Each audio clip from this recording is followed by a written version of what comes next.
আসসালামু আলাইকুম everyone, welcome back to another new video with Mamun Hossain. যেখান থেকে আজকে ভিডিওটা প্লে করছেন আপনাদের সবাইকে অসংখ্য অসংখ্য ধন্যবাদ। আপনারা জানেন যে 4 তারিখে নর্থ সাউথ ইউনিভার্সিটির এক ছাত্র কোরআন অবমাননা করছে। উনি ইতিমধ্যে কিন্তু আইনের শপথে মানে হাজতখানায় আছে, কিন্তু এখন অনেকেই বলতেছে উনি নাকি মানসিক ভারসাম্যহীন।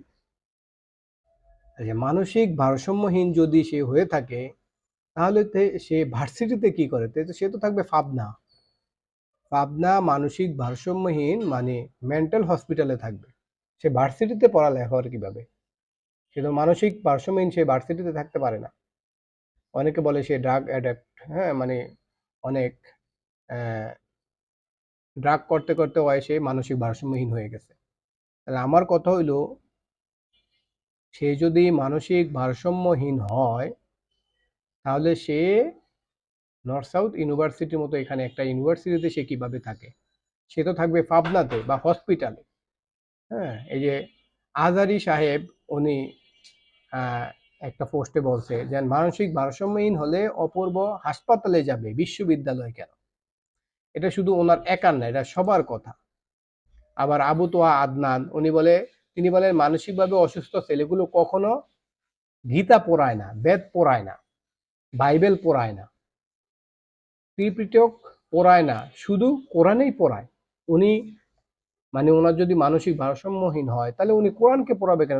উনি বাইবেল পড়াইতো, বাইবেলকে অবমাননা করতো, বা কোরআনকে অবমাননা কেন করছে? বাইবেলকে অবমাননা করতো, বা ওনাদের গীতা আছে, গীতাকে অবমাননা করতো।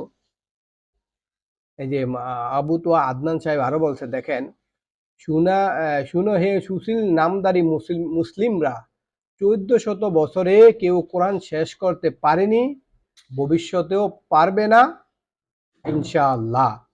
মুমিনরা জীবনের চেয়েও কোরআনকে বেশি ভালোবাসেন। এটা তো আসলেই বাস্তব। যারা প্রকৃত মুমিন তারা তাদের নিজেদের জীবনের চেয়েও পবিত্র এই কালামকে, আল্লাহ তাআলার কালামকে সবচেয়ে বেশি ভালোবাসেন।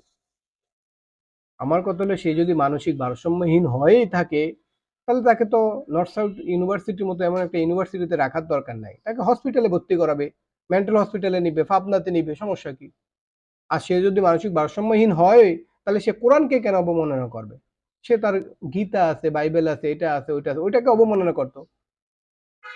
এর পিছনে অন্য অন্য কারণও থাকতে পারে। তাই সবাই ভালো থাকবেন, সুস্থ থাকবেন। আল্লাহ হাফেজ। আসসালামু আলাইকুম ওয়া রাহমাতুল্লাহ।